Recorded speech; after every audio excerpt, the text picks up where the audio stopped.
evening. This is Lama Jigme Gyatso of the Buddha Joy Meditation School. Welcome to Meditate Like a Jedi.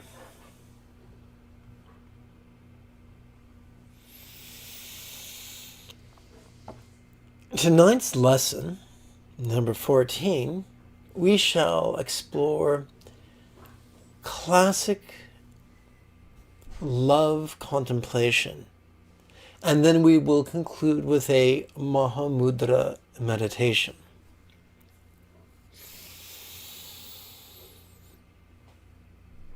As always, if you have any questions during this webinar, don't be shy. Immediately type your question in the chat area and be as specific as you can. My ability to be of service to you is directly proportional to the specificity of the question that you ask. Now, if you are terribly extroverted and wish to ask your question face to face and in real time, no worries. There's a lot of information in the description area below the video. One of the pieces of information you'll find is my Instagram channel, which is meditate.jedi.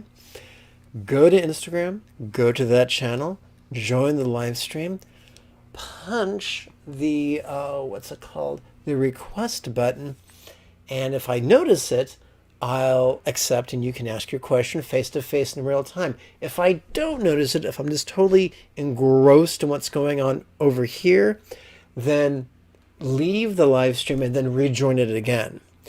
Persistence pays off, and eventually I'll notice it in my peripheral vision, hopefully, and we can do what we do. That's an option. It is by no means mandatory.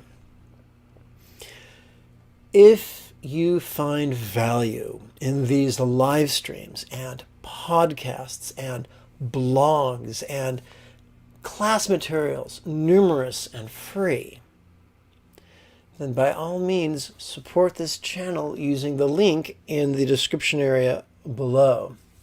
If you cannot financially support this channel, no worries. You can support it for free by clicking subscribe, by clicking the notification bell icon so you never miss a video, by clicking the thumbs up like, and by writing a comment. That really helps with the algorithm. So there's many ways for you to support this channel if you find it to be of value. So I invite you to let me know in the chat area what your needs are, what you feel your needs are at this moment. In the interim, I shall open up tonight's practice text. Wow, I've got a bunch of stuff open right now. That is some sloppy, bad Lama, naughty Lama. Okay, as we look upon the digital practice text, or sadhana if you prefer Sanskrit, at the heading we read recommended reading, which infers that recommended reading for tonight's class is Master Windu's Glare.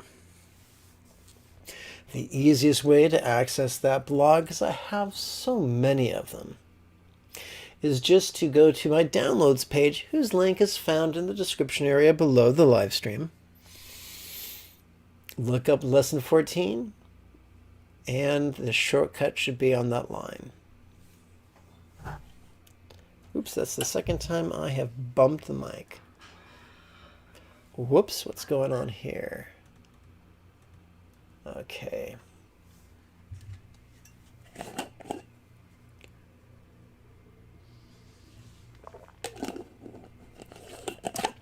There are many styles of Buddhist meditation, love contemplation. What we're going to practice tonight is one of the oldest versions. But I need to give you some background. Now, if this is not your first rodeo, and if you've watched my talking head jibber jabber before, then I've got a pop quiz for you that you can answer either on Instagram or in the chat area. And the question is, please enumerate the 4 bases of mindfulness. What are the 4 bases of mindfulness? Well, before the Buddha was the Buddha, he was the monk Gautama. Before he was the monk Gautama, he was the prince Siddhartha. And he lived a debaucherous and unfulfilling life, so he chose to become a monk. He studied with not one but 2 meditation teachers who taught him a very popular form of meditation in his day, which was concentration-oriented. The legend says he excelled so completely that both teachers not only felt he had mastered their systems, but asked him to co-teach with them. He was flattered, he said thank you, but he was not satisfied with his spiritual development. He practiced in the forest for 5 years, sometimes with ascetics, sometimes without, almost to the point of death, until he realized, just as debauchery wasn't the answer, neither is asceticism. And so he chose to traverse the middle way between all extremes. And a strong argument could be made that he looked at his concentration meditation and felt that that was a form of mental asceticism.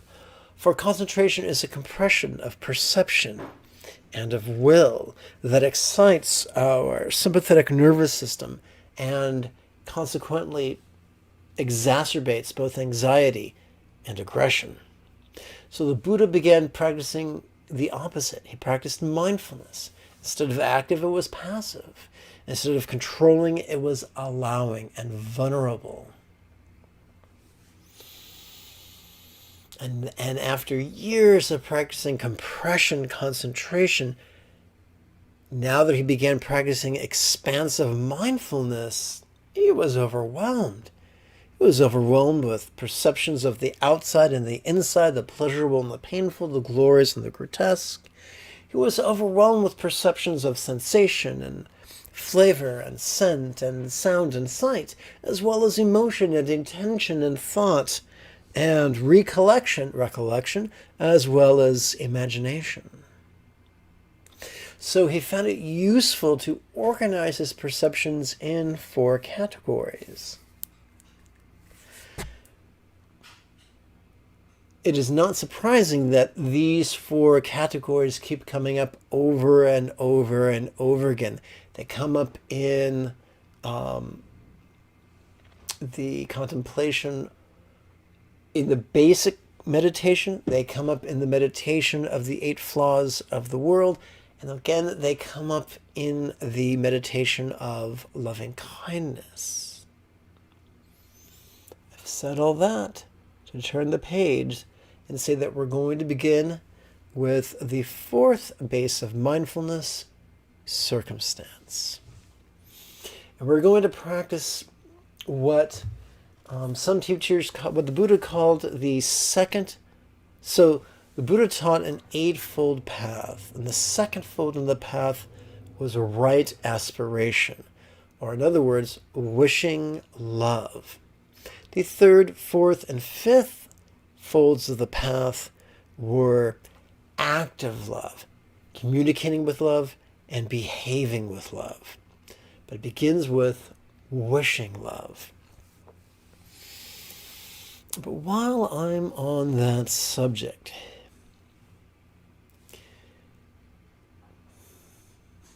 just as it is appropriate for a child to soil himself, but not an adolescent, likewise, it's appropriate to begin with wishing love, but not to stay there.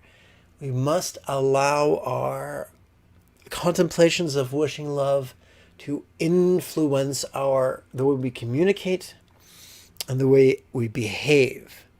Now, most of us, I'm going to go out on a limb here, most of us are not Jeff Bezos. Most of us don't have the cash to house and feed and clothe and employ, no less educate every human being upon the planet. Whoops, sorry, but each of us as individuals can make a series of choices that could directly influence thousands of other living beings that have brain stems just like us, other living beings that hate pain and love pleasure just like us, other living beings that fear death and only want to live just like us. So what I'm suggesting to you, that if we wish to act lovingly, it's important to stop killing, no less exploiting other non-human animals for the sake of their meat or milk or eggs or other bodily substances or talents. And while we're at it, as consumers, we can stop paying others to do that for us. The good news is that the World Health Organizations and some other organizations whose initials elude me at the moment, not Center for Disease Control, someone else, anyway, it'll come to me later, agree that a whole food vegan diet is not only sustainable for all stages of life, it's actually optimal. And in the description area below the live stream is a link to my pal's YouTube channel. And the name of the channel is Mike the Vegan. He's pretty cool, so he spells it's M-I-C. And it has everything you ever want to know about veganism. The science, the pragmatism, the humor. Knock yourself out. It's a good resource. Anyway, now that we've talked about loving behavior, it's time to practice wishing love. It's time to get our mind involved in the process. Why? Why do that? Glad you asked. Let's pretend each of us had a brainstem symbolized by this fist. Well, every healthy mammal has, in addition to the brainstem, a midbrain symbolized by my palm. And it sits upon the brainstem in a manner not dissimilar to the way a portobello mushroom cap rests upon its stem. And in this midbrain is a anterior gyrate and a wealth of mirror neurons. Every healthy mammal is wired for empathy and cooperation. And these pathways, these neural pathways, are like hiking pathways that are seldom used or very thin. Hiking pathways that are used every day by numerous beings get very wide. The more we access our neural pathways responsible for empathy and cooperation, the easier it'll be for us to become the person that our dogs already think we are. That is a great reason to practice loving meditation. Here's another. The best reason to practice wishing love is because we can't help ourselves. We just love people. But we've been conditioned by a society that values competition and cruelty and punishes empathy and cooperation. So that might not be where we're at right now. So rather than flog you, I'll appeal to your pragmatism. If you've been watching the news for the last few years, you know that humanity has had the ability to make this world uninhabitable through warfare and through industry. And we are sprinting towards the precipice, metaphorically speaking. If humanity is going to back away from this potential disaster, a disaster of our own doing from which we may not come back from, it's going to take a paradigm shift from living from our brainstem to living in our midbrain. This is not a new dichotomy. Lao Tzu described it as yang versus yin In the Christian New Testament, in the first epistle of John, it's referred to as perfect love drives out fear. So this is an ancient dichotomy. We don't have to be tree hugging hippies to practice love. All we got to do is want our species to survive, no less thrive.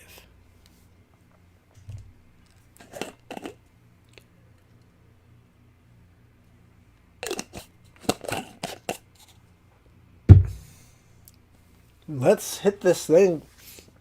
Let's knock this into high gear. But first, we're going to start with first gear. On the left, you'll notice in smaller font the phrase in-breath followed by the phrase out-breath. This is contemplative notation. And like musical notation, it tells us what to do. This infers that when we notice the body breathing in, we will silently and mentally recite the words safety 4. And when we notice our body breathing out, we will silently and mentally recite 1/4. Let's dig a little deeper. So there is a myth, popular but incorrect. The Buddha taught breath concentration. No. He taught mindfulness with breathing, or in Pali, anapanasati.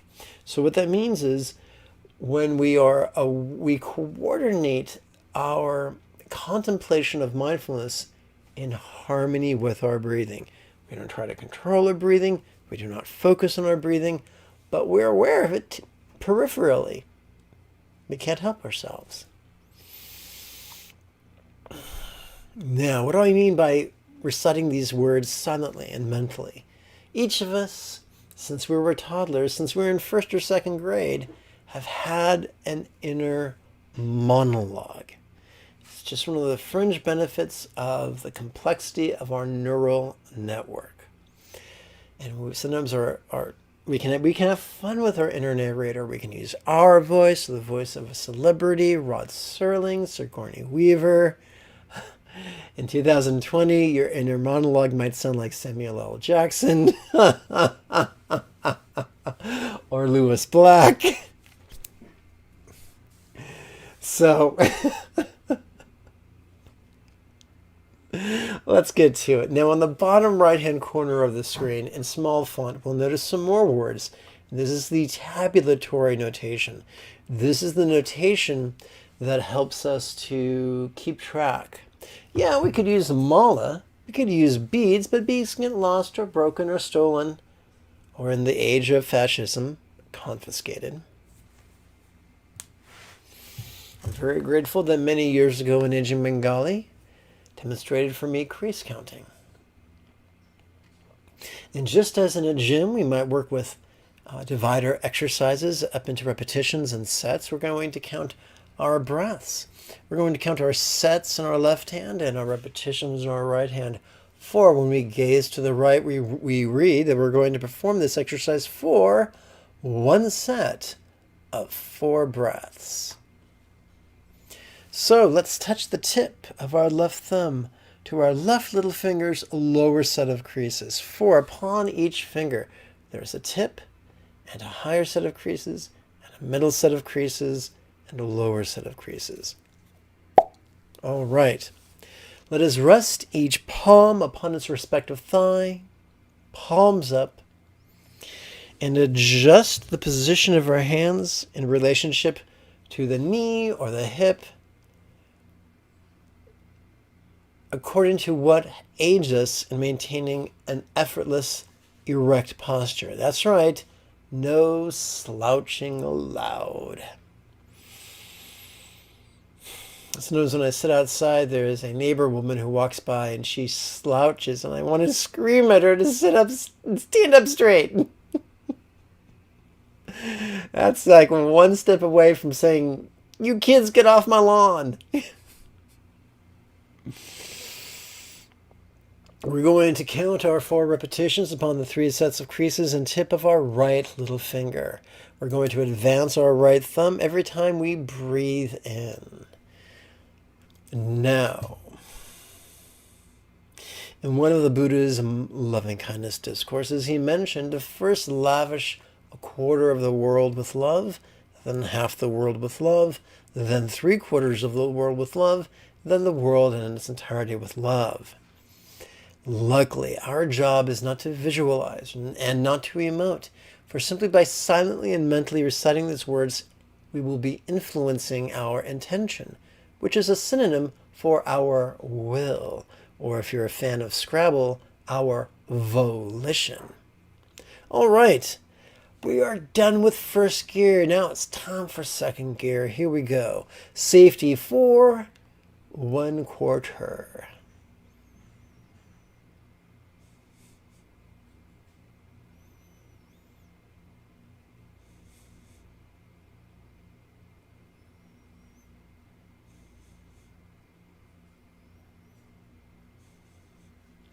We turn the page of our virtual sadhana and we only change 2 words.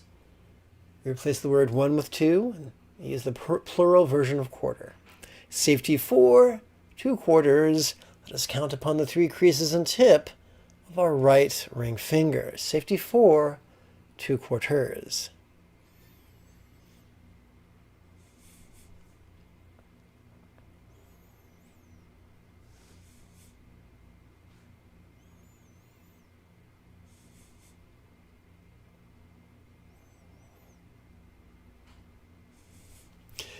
We turn to the page of our virtual sadhana and we replace the word 2 with 3. Safety 4, 3/4. And so you can tell this is not intellectually challenging material. Now, some people find this insulting and even disappointing, balling their fists and shaking them and saying, well, if it's not intellectually challenging, what good could it possibly be? That's right, just like the king of the Gundans. And the Buddha wasn't into that. He was into keeping things super easy, super simple, so super easy and simple that enlightenment can be accomplished not only in 7 years or 7 quarters or 7 months or 7 fortnights or 7 weeks, but even merely 7 days. The only way that can be accomplished is if the Buddha's system is pretty easy. Let's continue. And we're going to count now upon the 3 sets of creases and tip of our right middle finger. Safety 4, 3/4.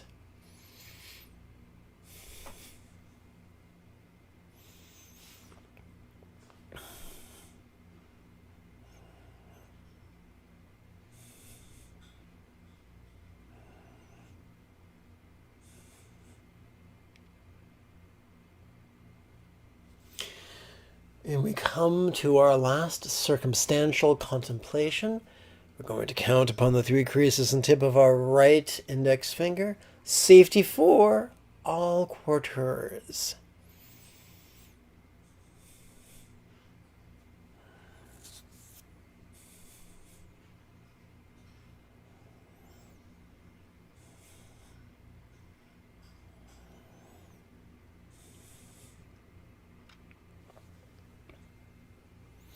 So we've blended loving kindness, the intention for others' well-being, with the 4th base of mindfulness, circumstance. Now we're going to blend it with the 1st base of mindfulness, our bodies. Returning our attention to our left hand, let us advance our left thumb up our left little finger to the left little finger's middle set of creases. Great health 4, 1/4, and this is especially poignant during pandemic, for goodness sake. My neighbor just died. Okay, great health 4, 1/4.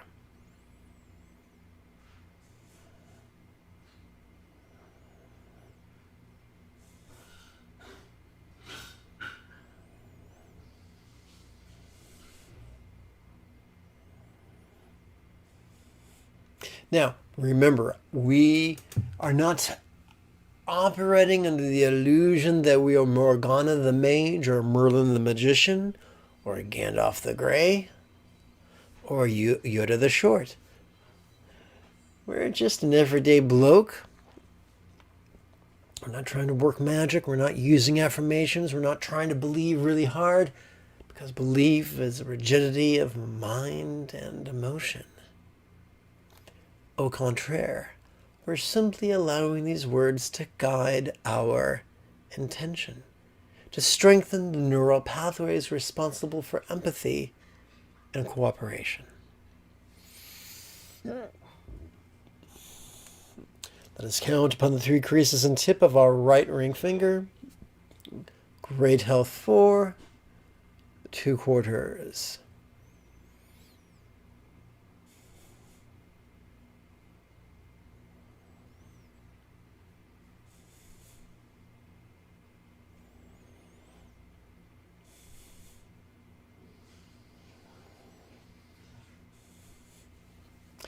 Let's turn the page to 3 quarters. We're counting upon our right middle finger.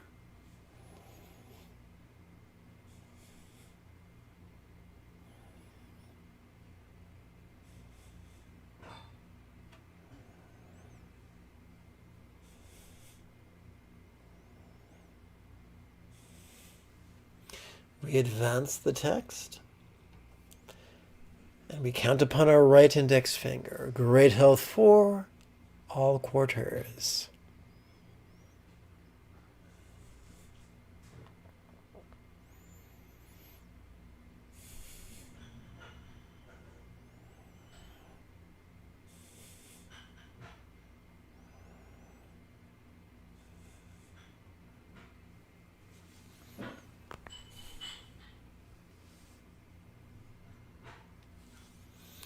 Come, let us advance our left thumb up our left little finger, all the way up to the 3rd set of creases.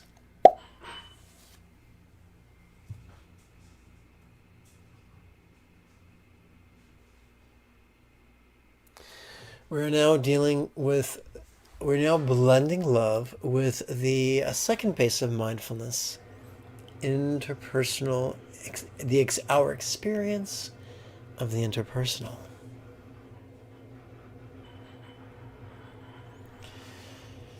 So clearly, no one wants to live in a cave in perpetual strife. It's hard on our minds. It's hard on our bodies. It's hard on our spirit. It undermines our ability to meditate, at the very least. So let's wish all beings peace in all their relationships. We begin with 1/4 of Earth's population. Let us count upon the 3 creases and tip of our right little finger. Great peace 4, 1/4.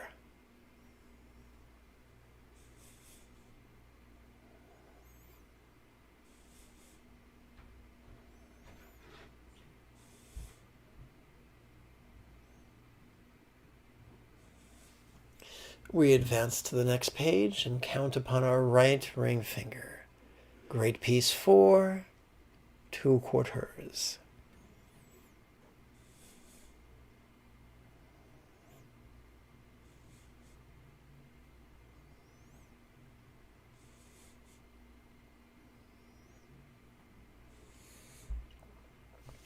We advance now and prepare to count upon the right middle finger. Great peace 4, 3 quarters.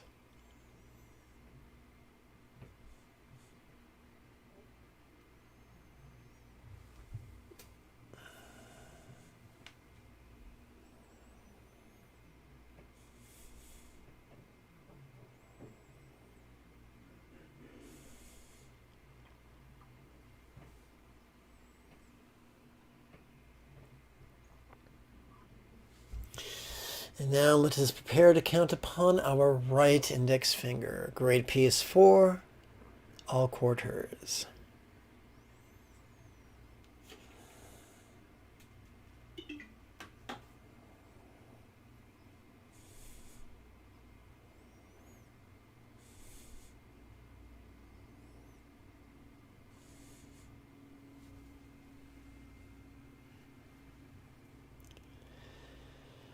We come to the fourth set, so we're going to advance our left thumb up our left little finger all the way to the tip. And now we deal with the third base of mindfulness, the mind.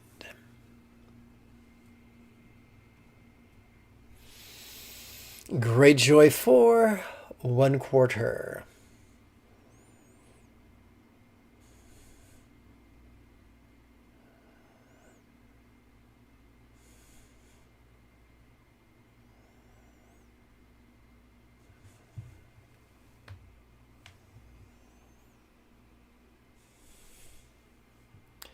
And we count upon our right ring finger. Great joy 4, 2/4.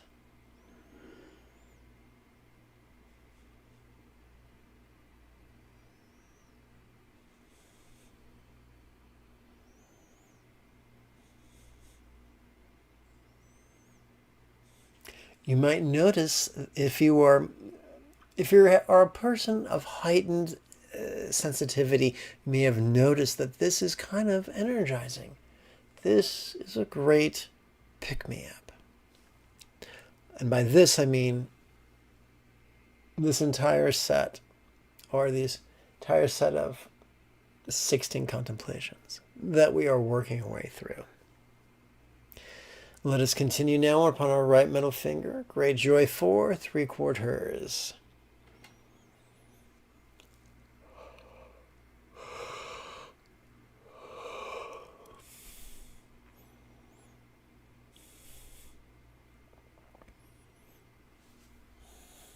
And let's conclude with our right little index finger.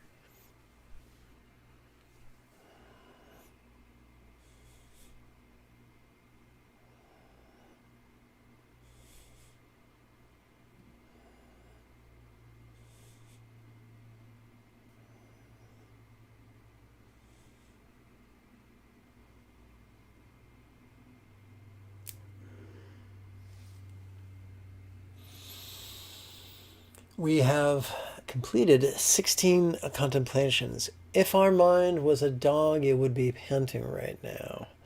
So let's give that mind a rest, not with more contemplation, but with something different. Meditation. Now, sadly, many people, most people have been taught to confuse concentration with meditation, but they're entirely different. Remember, concentration is active and controlling. It is a compression of perception and experience, and it exacerbates the aggression and the anxiety inherent in our sympathetic nervous system. We're going to do the opposite. We're simply going to watch the play of mind and relax into its release. This is known by many names: Sati Pasadi, Sati Bhavana, Chan, Zen, Mahamudra, Mahasandhi, Ati Yoga, Dzogchen, Trekcho, a bunch of names.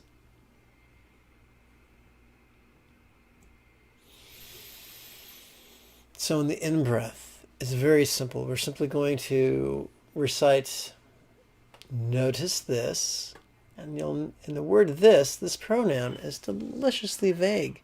It applies to whatever we notice, whether what we notice is pleasurable or painful or external or internal or glorious or grotesque. Whether it is sensation or flavor or sense or sound or sight, whether it is intention or emotion or thought or recollection or imagination, whatever it is, it's this.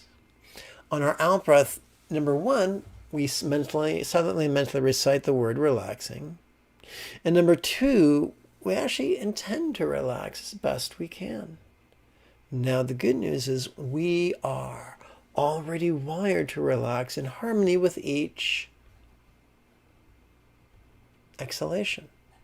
And so by silently and mentally reciting the word relaxing during our exhalation, we are harmonizing our intention with our factory installed wiring. So let's get to it. Let's slide the tip of our left thumb over the tip of our little finger till we come to our third knuckle, not our third set of creases, but our third knuckle. And yes, this will feel weird, but if you play with this twice a day, every day for 5 minutes, for 7 consecutive days, it'll feel less weird. All right, let's begin. We're going to do this for one set of 16 breaths. Come, let us start with our right little finger. Notice this, relaxing.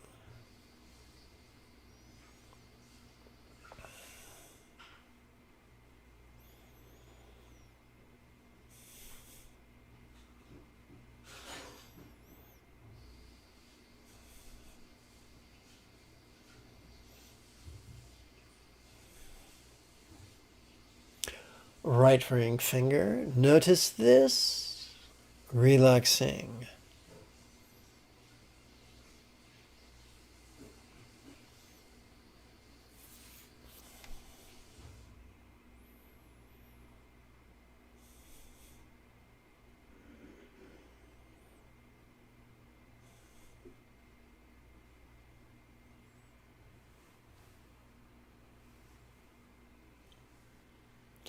Right middle finger, notice this, relaxing.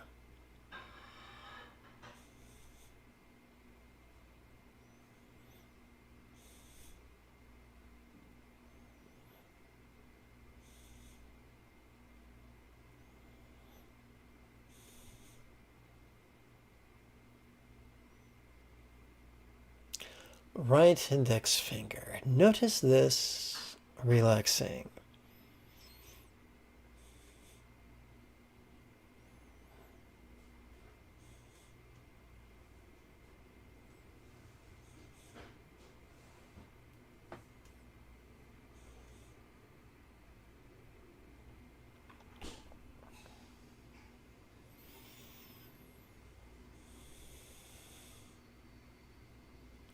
This concludes the guided meditation portion of tonight's live stream.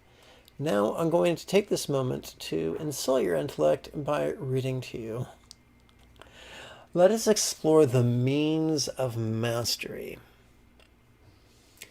10,000 hours of regular, lucid, strategic practice is often the minimum required to accomplish the mastery needed to teach others.